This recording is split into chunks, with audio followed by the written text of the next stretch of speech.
জাতীয় থেকে আন্তর্জাতিক, প্রান্তিক জনপদ থেকে নগর, চারপাশে এই মুহূর্তে কোথায় কি ঘটছে তা নিয়ে আয়োজন এখন চারদিক।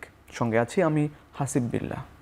জাতীয় প্রেস ক্লাবে সার্ক দক্ষিণ এশিয়ার জনগণের আকাঙ্ক্ষা শীর্ষক সেমিনারে কথা বলছেন পররাষ্ট্র উপদেষ্টা মোহাম্মদ তৌহিদ হোসেন। সরাসরি চলে যাচ্ছে সেখানে। দেশগুলো তো বা সরকারগুলো অস্থায়ী হতে পারে, কিন্তু দেশ তো স্থায়ী এবং স্বার্থও স্থায়ী। কাজেই এই সার্কের রিজুভেনেশনে প্রত্যেকটা দেশের স্বার্থ আছে, আপামর জনগণের স্বার্থ আছে। এবং আমি নিশ্চিন্ত যে স্বাভাবিকভাবে একটা পজিটিভ একটা অ্যাটিটিউড কিন্তু মানুষের মাঝে আছে। সেটা রাজনৈতিক নেতৃত্বের উপর দায়িত্ব হচ্ছে এটাকে এগিয়ে নেওয়া। সেটা আমরা আশা করব যে তারা নেবেন। শুরু হোক একটা সচিব পর্যায়ের বৈঠক দিয়ে, যেটা কিন্তু গত 10 বছরে হয়নি, এবং তারপরে আমরা দেখি যে এটা কিভাবে উত্তরোত্তর উপরের পর্যায়ে নিয়ে গিয়ে আমরা সামিটে পৌঁছতে পারি। তো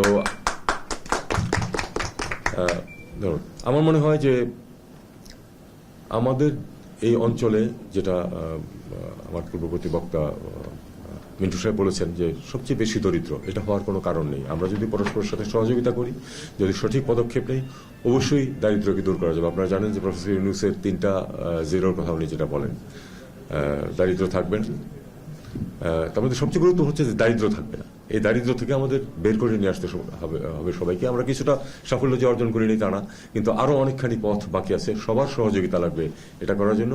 আমি মনে করি যে সার্ক এখনো খুবই রিলেভেন্ট, যদিও 10 বছর এটা তেমন কোনো অ্যাক্টিভিটি করতে পারে নাই।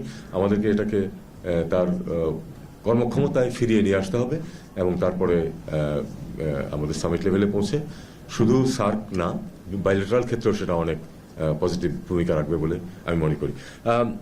Just a few words before I finish for our friends from the neighboring countries. I would urge you to take this message from here, that the people and the journalists are in favor of rejuvenation of the SAARC, making it effective again, and take this message to your people, to your governments, and also to the media. Press ক্লাবে কথা বলছিলেন পররাষ্ট্র উপদেষ্টা তৌহিদ হোসেন। ভারতীয় দূতাবাস অভিমুখে যৌথ প্রতিবাদী পদযাত্রা ও স্মারকলিপি প্রদান কর্মসূচির উদ্বোধনী অনুষ্ঠানে বিএনপির সিনিয়র যুগ্ম মহাসচিব রুহুল কবির রিজভী বলেন, শেখ হাসিনাকে ফেরানোর জন্য ভারতের শাসকরা যা করছে তা আগ্রাসী মনোভাব ছাড়া কিছু নয়। অপপ্রচার ও অপতথ্য নিয়ে ভারত বিশ্ববাসীকে উস্কানি দিচ্ছে বলে অভিযোগ করেছেন বিএনপির এই নেতা। তিনি বলেন, দিল্লির আগ্রাসন প্রতিরোধে বিএনপি সবাইকে নিয়ে প্রস্তুত রয়েছে।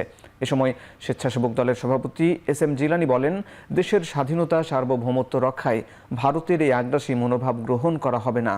বক্তব্যে যুবদল সভাপতি জানান, তারা বন্ধু রাষ্ট্র চান, প্রভুত্ব চান না। এছাড়াও ভারতের অন্যায়ের বিরুদ্ধে প্রতিবাদ অব্যাহত রাখারও ঘোষণা দিয়েছেন ছাত্রদল, যুবদল, স্বেচ্ছাসেবক দলের নেতারা।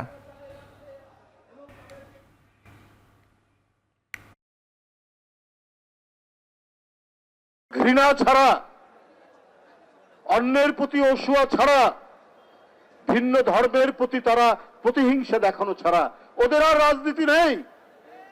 ওদের রাজনীতি শেষ হয়ে গেছে। তাই এখন পেয়েছে শেখ হাসিনাকে। দিল্লির আগ্রাসনকে প্রতিহত করতে আমরা প্রত্যেকেই প্রস্তুত রয়েছি। ন্যূনতম সংস্কার শেষে বিএনপি নির্বাচন চায় বলে জানিয়েছেন দলটির মহাসচিব মির্জা ফখরুল ইসলাম আলমগীর। এমনকি বর্তমান পরিস্থিতিতে বিএনপি জাতীয় সরকারের কথা বলেনি বলেও জানান তিনি। লন্ডনে যুক্তরাজ্য বিএনপি আয়োজিত প্রেস ব্রিফিংয়ে তিনি একথা বলেন। ন্যূনতম নির্বাচন কেন্দ্রিক সংস্কার করতে, নির্বাচন কেন্দ্রিক কোনগুলো, প্রথম নির্বাচন ব্যবস্থা, system. Number 2 is bureaucracy and law and system. অর্থাৎ একদিকে আমলাতন্ত্র, অন্যদিকে আপনার আইন শৃঙ্খলা বাহিনী, এই দুটো সংস্কার করতে হবে। বাংলাদেশ ভারত সম্পর্ক যখন তলানিতে, ঠিক তখন সোমবার ঢাকায় বৈঠক বসতে যাচ্ছে দুদেশের পররাষ্ট্র সচিব। বৈঠকে বাংলাদেশের পররাষ্ট্র সচিব মোহাম্মদ জসিমউদ্দিন এবং ভারতের পররাষ্ট্র সচিব বিক্রম মিশ্রি নিজ নিজ প্রতিনিধি দলের নেতৃত্ব দেবেন। ডক্টর মোহাম্মদ ইউনূসের নেতৃত্বাধীন অন্তর্বর্তী সরকার ক্ষমতায় আসার পর দুদেশের মধ্যে এটি উচ্চ পর্যায়ের প্রথম বৈঠক। বৈঠকটি এমন এক সময় অনুষ্ঠিত হতে যাচ্ছে যখন বাংলাদেশে ইসকনের সাবেক এক নেতার গ্রেফতারের প্রতিক্রিয়া দেখিয়েছে ভারত। আবার কলকাতা ও আগরতলায় বাংলাদেশে হাইকমিশনে হামলা নিয়ে দুই প্রতিবেশী দেশের দুদেশের সম্পর্কে টানাপোড়েন চলছে। বৈঠকটি ফরেন অফিস কনসুলেট এফওসি বৈঠকের অধীনে নিয়মিত ও স্বাভাবিক কূটনৈতিক কার্যক্রম হলেও এসব কারণে বেশি গুরুত্ব পাচ্ছে। প্রধান উপদেষ্টা ডক্টর মোহাম্মদ ইউনূসের বিরুদ্ধে শ্রম আইনের 5 মামলার কার্যক্রম বাতিল করে হাইকোর্টের দেয়া রায় বহাল রেখেছেন আপিল বিভাগ। হাইকোর্টের রায়ের বিরুদ্ধে রাষ্ট্রপক্ষের করা লিভ টু আপিল রোববার খারিজ করে দেন বিচারপতি আশরাফুল ইসলামের নেতৃত্বাধীন 3 বিচারপতির আপিল বিভাগ। এই আদেশের ফলে শ্রম আইনের 5 মামলার কার্যক্রম বাতিল করে হাইকোর্টের রায় বহাল থাকলো বলে জানান ডক্টর ইউনূসের পক্ষের আইনজীবী। ডক্টর ইউনূসের নামে 2019 সালে সব মামলা করা হয়।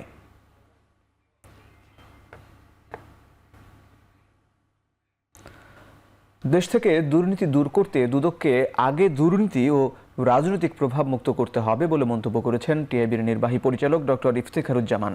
সকালে রাজধানীর মানিক মিয়া এভিনিউতে আন্তর্জাতিক দুর্নীতি বিরোধী দিবস 2024 উপলক্ষে আয়োজিত মানববন্ধনে কথা বলেন তিনি আরো বলেন, আওয়ামী লীগ সরকার দুদককে তার রাজনৈতিক সুবিধার জন্য কাজে লাগিয়েছে, তাই দুদক কমিশনার নিয়োগে রাজনৈতিক প্রভাব মুক্ত হতে হবে। এছাড়াও তিনি বলেন, বর্তমান অন্তর্বর্তী সরকারের রাজনৈতিক অভিলাষ নাই, তাই দুদক সহ অন্য সব প্রতিষ্ঠান এমনভাবে সংস্কার করতে হবে যা পরবর্তী সরকার এগিয়ে নিয়ে যায়। এ সময় জানানো হয় 2009 থেকে 2024 সালের এপ্রিল পর্যন্ত সেবা নিতে গিয়ে বাংলাদেশের পরিবারগুলো গড়ে প্রায় 1,46,252 টাকা ঘুষ দিতে বাধ্য হয়েছে। কর্তৃত্ববাদী সরকার যে ভূমিকা পালন করেছে তার মধ্যে মূল উপাদানটাই ছিল তারা চেয়েছিল ক্ষমতার ব্যবহার দুর্নীতির মাধ্যমে তাদের সম্পূর্ণভাবে বিচারহীনতা উপভোগ করা, এবং সেটার জন্য সমস্ত প্রতিষ্ঠানগুলোর পাশাপাশি দুর্নীতি দমন কমিশনকে করায়ত্ত করেছিল, ডিসফাংশনাল অকার্যকর করে দেওয়া হয়েছিল, পেশাগত দলীয়পনা তৈরি করা হয়েছিল। সেই অবস্থা থেকে উত্তরণ করতে হবে। একদিক থেকে আমরা যে সরকার সংস্কারের দুর্নীতি দমন কমিশন সংস্কারের জন্য যে কমিশন গঠন করা হয়েছে তার সুপারিশের উপর ভিত্তি করে একদিক থেকে যেমন দুর্নীতি দমন কমিশনকে নিয়োগ প্রক্রিয়া থেকে শুরু করে পুরো তাদের কার্যক্রম বাস্তবায়নের পুরো প্রক্রিয়া যেরকম শুদ্ধি অভিযানের মাধ্যমে পরিষ্কার করতে হবে, নতুন করে ঢেলে সাজাতে হবে। ধানমন্ডি থানার শিক্ষার্থী শামীম হত্যা মামলায় নতুন করে সাবেক মন্ত্রী ফারুক খান, সাবেক এমপি সাদেক খান, ঢাকা বিশ্ববিদ্যালয় ছাত্রলীগের সাবেক সাধারণ সম্পাদক তানভীর সৈকত, ঢাকা দক্ষিণ সিটির সাবেক কাউন্সিলর হাসিবুর রহমান মানিকের 3 দিন করে রিমান্ড দিয়েছে আদালত। রোববার তাদের এই মামলায় আটক দেখিয়ে আদালতে হাজির করা হয়। মামলার তদন্তকারী কর্মকর্তা বিস্তর জিজ্ঞাসাবাদের জন্য আদালতে 5 দিনের রিমান্ড আবেদন করেন। আসামিপক্ষের আইনজীবীরা রিমান্ড বাতিল চেয়ে আদালতে যুক্তি তুলে ধরেন, বলেন এই ঘটনায় আসামিদের কোনো সম্পৃক্ততা ছিল না। পরে তারা জামিনের আবেদন করেন। দুপক্ষের শুনানি শেষে মেট্রোপলিটন ম্যাজিস্ট্রেট মোহাম্মদ শাহিন রেজার আদালত প্রত্যেকের 3 দিন করে রিমান্ড মঞ্জুর করেন। এর আগেও একাধিক মামলায় সাবেক মন্ত্রী ফারুক খান, সাবেক এমপি সাদেক খান, ঢাকা বিশ্ববিদ্যালয় ছাত্রলীগের সাবেক সাধারণ সম্পাদক তানভীর সৈকত, ঢাকা দক্ষিণ সিটির সাবেক কাউন্সিলর হাসিবুর রহমান মানিক রিমান্ডে ছিলেন।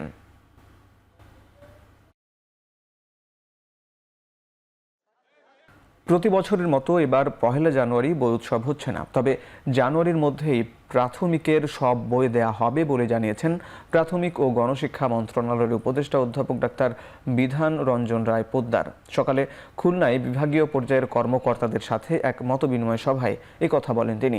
এ সময় তিনি জানান, নতুন বইয়ে বেশ কিছু সংস্কার ও সংযোজন করা হচ্ছে। এর মধ্যে 2024-এর গণ অভ্যুত্থানের নানা চিত্র তুলে ধরা হবে। উপদেষ্টা জানান, বইয়ের একটি দেশকে বই ছাপানোর জন্য টেন্ডার দেওয়া হয়েছিল, যা বাতিল করা হয়েছে, ফলে নির্ধারিত সময়ে বই দিতে কিছুটা দেরি হচ্ছে।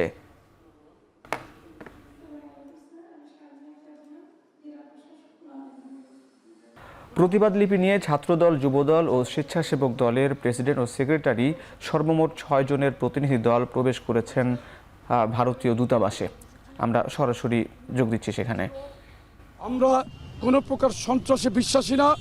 বাংলাদেশের মুসলমান, শান্তিপ্রিয় মুসলমান, আমরা কোনো সাম্প্রদায়িক দাঙ্গার মধ্যে আমরা নাই।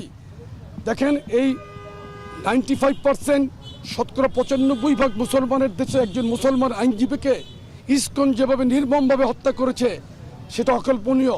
তারপরে এই দেশের মুসলমান কিন্তু সর্বোচ্চ ধৈর্য ধারণ করেছে, সংযম দেখিয়েছে। কিন্তু ভারতে প্রতিনিয়ত মুসলমানদের উপর নির্যাতন হচ্ছে, শস্যমণ্ডিত বৃদ্ধ মুসলমানদেরকে তারা দাড়ি টেনে ছিঁড়ে ফেলছে, গোশত রাখার অপরাধে মানুষকে মেরে ফেলছে। এই সমস্ত উগ্র সন্ত্রাসী ভারতীয়দের প্রতি আমরা তীব্র ধিক্কার এবং নিন্দা জানাই। পাশাপাশি বাংলাদেশের সীমান্তে ভারতীয় বাহিনীর গুলিবর্ষণ করে যে হত্যা করছে তার তীব্র নিন্দা জানাই। প্রত্যেকটি অপপ্রয়াস, ভারতের অপপ্রয়াসকে আমরা তীব্র নিন্দা জানাই। আমরা ভারতের প্রতি আমরা সুপ্রতিবেশী সুলভ আচরণ চাই। ইতিপূর্বে আমাদের প্রিয় নেত্রী দেশনেত্রী বেগম খালেদা জিয়া বলেছিলেন, বাংলাদেশের বাইরে আমাদের কোনো প্রভু নেই, আমাদের বন্ধু আছে কিন্তু কোনো প্রভু নেই। আমরাও সেই একই নীতিতে বিশ্বাসী। আমরা বন্ধুসুলভ প্রতিবেশী চাই। কোনো আগ্রাসী মনোভাবাপন্ন কোনো প্রতিবেশীর দরকার নাই। আমরা মানুষের অধিকার রক্ষায় সর্ব অবস্থায় জনগণের পাশে থাকবো ইনশাল্লাহ।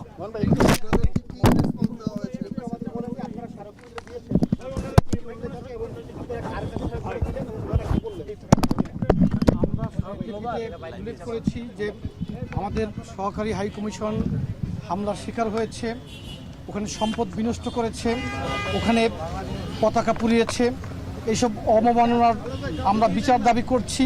পাশাপাশি ভারতীয় যে একপেশে মিডিয়া বাংলাদেশে বাংলাদেশের জনগণের বিরুদ্ধে উস্কানিমূলক বক্তব্য দিচ্ছে, বিশেষ করে সাম্প্রদায়িক সম্প্রীতি বিনষ্ট করার জন্য তারা চেষ্টা করছে। এগুলো যাতে ভবিষ্যতে বন্ধ হয়, এরকম উস্কানিমূলক বক্তব্য যাতে আর না দেয়। এবং প্রতিবেশী হিসাবে ভারতকে আমরা অস্বীকার করতে পারবো না, কিন্তু অবন্ধুসুলভ আচরণ থেকে তারা যাতে বিরত থাকে এটা আমরা বরাবরই বলে আসছি। যদিও দুর্ভাগ্যজনকভাবে স্বাধীনতার পর থেকে আজকে পর্যন্ত বিভিন্ন রকমের এই আগ্রাসন ভারত আমাদের উপর চালিয়ে আসছে। শুরু থেকেই তারা সাংস্কৃতিক আগ্রাসন চালাচ্ছে, শুরু থেকেই বাণিজ্য বৈষম্যের নামে তারা অর্থনৈতিক আগ্রাসন চালাচ্ছে। এবং বর্ষা মৌসুমে আপনারা লক্ষ্য করেছেন বাংলাদেশের উৎসমুখের নদীগুলোতে তারা যে বাঁধ দিয়েছিল, এই বাঁধগুলো খুলে দিয়ে তারা আমাদেরকে বন্যা পানিতে ভাসিয়ে দিচ্ছে। তাদের জাতীয় দিবসে বাংলাদেশ থেকে বিভিন্ন সময় তাদেরকে শুভেচ্ছা জানানো হয়, কখনো ইলিশ পাঠানো হয়, কখনো জামদানি পাঠানো হয়, কিন্তু দুর্ভাগ্যজনকভাবে তারা আমাদেরকে ফেলানির লাশ উপহার দেয়, তারা ফেন্সিডিল পাঠায়, তারা ইয়াবা পাঠায় এবং ভরা মৌসুমে তারা বন্যার পানি দিয়ে আমাদেরকে তলিয়ে দেয়। আমরা চাই তারা বন্ধুসুলভ আচরণ করুক। এবং আমরা আরও বলতে চাই, বাংলাদেশের স্বাধীনতা সার্বভৌমত্ব কারো দয়ার দান নয়। শহীদ রাষ্ট্রপতি জিয়াউর রহমান 1971 সালে শুধু ওই রিভোল্ট বলেই ক্ষান্ত হননি, হাতে রিকয়েললেস রাইফেল তুলে নিয়েছিলেন, রণাঙ্গনে ঝাঁপিয়ে পড়েছিলেন, শৌর্য বীর্য আর সাহসের পরীক্ষায় উত্তীর্ণ হয়ে স্বাধীনতার লাল সূর্যটাকে ছিনিয়ে এনেছিলেন। পাশাপাশি আমাদের প্রিয় নেতা দেশনায়ক জনাব তারেক রহমান হাজার মাইল দূরে থেকেও বাংলাদেশের প্রতি ইঞ্চি ভূমির স্বাধীনতা সার্বভৌমত্ব রক্ষা করার জন্য নিরন্তর সংগ্রাম চালিয়ে যাচ্ছেন। বাংলাদেশের জনগণকে ঐক্যবদ্ধ করে এই সংগ্রাম আমরা চলমান রাখবো ইনশাআল্লাহ। বিশেষ করে বাংলাদেশ জাতীয়তাবাদী যুবদল, বাংলাদেশ জাতীয়তাবাদী স্বেচ্ছাসেবক দল, বাংলাদেশ জাতীয়তাবাদী ছাত্র দল ঐক্যবদ্ধভাবে ভবিষ্যতে বাংলাদেশের বিরুদ্ধে যে কোনো ষড়যন্ত্র রুখে দেবে ইনশাআল্লাহ। Thank you. একটু আমাদের বলবেন আপনাদের স্মারকলিপিটা কে গ্রহণ করলো এবং বলা যাচ্ছে কিনা? পুরো সমস্যা তো বলা কিনা না প্লিজ। আরে ভাই বলতে পারছি না, রেসপন্সটা একটু বলেন তারা কি সঠিকভাবে গ্রহণ করলো এবং কি বললেন আপনাদের স্মারকলিপি নেওয়ার পরে? আমরা যেটি বলতে চাই সেটি হচ্ছে, আপনারা জানেন যে গত 2 নভেম্বর আমাদের সরকারি হাই কমিশন যেটি আগরতলাতে অবস্থিত, সেখানে হিন্দুত্ববাদী বিচ্ছিন্ন উচ্ছৃঙ্খল যে একটি মব তৈরি করেছিল এবং বাংলাদেশি পতাকাকে তারা অবমাননা করেছিল। বাংলাদেশি যে আমাদের রাষ্ট্রদূতরা রয়েছে তাদেরকে ভয়ভীতি দেখিয়ে তারা কক্ষ থেকে বের করে দিয়েছিল। যেটি ভিয়েনা কনভেনশন 1961-এর সুস্পষ্ট লঙ্ঘন 26 ধারায়, সেটি আমরা এখানে আমাদের স্মারকলিপিতে সেটি আমরা বলার চেষ্টা করেছি। আর এর আগে আপনারা দেখেছেন যে কলকাতা হাইকমিশনও তারা ভয়ভীতি দেখেছিল 28 নভেম্বর। এর আগে আপনারা দেখেছেন যে পশ্চিমবঙ্গের মুখ্যমন্ত্রী মমতা বন্দ্যোপাধ্যায় শান্তিরক্ষা মিশনের যে আইন, সে আইন বিষয়ে তিনি কোনো ধরনের জ্ঞান না থাকা সত্ত্বেও তিনি বাংলাদেশে শান্তিরক্ষা মিশন পাঠানোর জন্য একটি ভুয়া বিবৃতি দিয়েছিলেন। এর আগে আপনারা দেখেছেন বাংলাদেশে একজন নাগরিককে গ্রেপ্তারের প্রতিবাদে ভারতের সাউথ ব্লক যেরকম বিবৃতি দিয়েছিল, সেটি বাংলাদেশের স্বাধীনতা সার্বভৌমত্বের উপর বরখলাপ বলে আমরা যেটি আমাদের স্মারকলিপিতে উল্লেখ করেছি, সেটি ভারতীয় হাইকমিশনের দুজন উচ্চপদস্থ কর্মকর্তা আমাদেরকে অত্যন্ত সৌহার্দ্যপূর্ণ পরিবেশে তারা এটি গ্রহণ করেছে। আমরা বাংলাদেশের জনগণের কথা, বাংলাদেশ জাতীয়তাবাদী ছাত্রদল, যুবদল এবং স্বেচ্ছাসেবক দলের যৌথ অংশীদারিত্বের ভিত্তিতে যে একটি শান্তিপূর্ণ পদযাত্রার মাধ্যমে আমরা সেটি ভারতীয় দূতাবাসকে জানিয়ে দিয়েছি এবং বাংলাদেশের মানুষের প্রতিবাদটি আমরা এই আজকের এই পদযাত্রা এবং স্মারকলিপির মাধ্যমে ভারতীয় সরকারকে আমরা জানাতে সচেষ্ট হয়েছি। থ্যাংক ইউ ভালো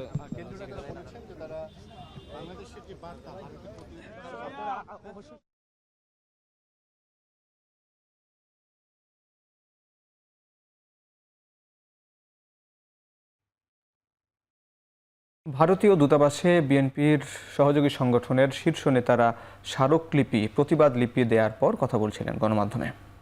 ২৪ বছর পর পতন ঘটল সিরীয় স্বৈরশাসক বাশার আল আসাদের। দীর্ঘ একনায়কতন্ত্রের অবসান ঘটেছে বলে সেনা কর্মকর্তাদের এরই মধ্যে অবহিত করেছে সিরীয় সেনাবাহিনী। রাজধানী দামেস্ক আসাদ মুক্ত বলে ঘোষণা দিয়েছে বিদ্রোহীরা। দেশের তৃতীয় বৃহৎ শহর হোমসের নিয়ন্ত্রণ নেয়ার মাধ্যমে শনিবার রাতেই রাজধানীর আরও কাছে পৌঁছে যায় বিদ্রোহীরা। এক সপ্তাহে পঞ্চম শহর দখল করে রাত পেরোনোর আগেই রোববার ভোরে অবস্থান নেয় দামেস্কের প্রবেশ পথে। এরই মধ্যে বিনা বাধায় রাজধানীর ভেতরে বিদ্রোহীরা প্রবেশ করেছে বলে জানা গেছে। শেষ করছি এখন চারদিক। এখন টেলিভিশন ওয়েবসাইটে দেখতে ভিজিট করুন www.ekhon.tv। ফেসবুকে দেখতে ভিজিট করুন facebook.com/tv.ekhon এবং ইউটিউবে দেখতে ভিজিট করুন youtube.com/c/ekhon.tv।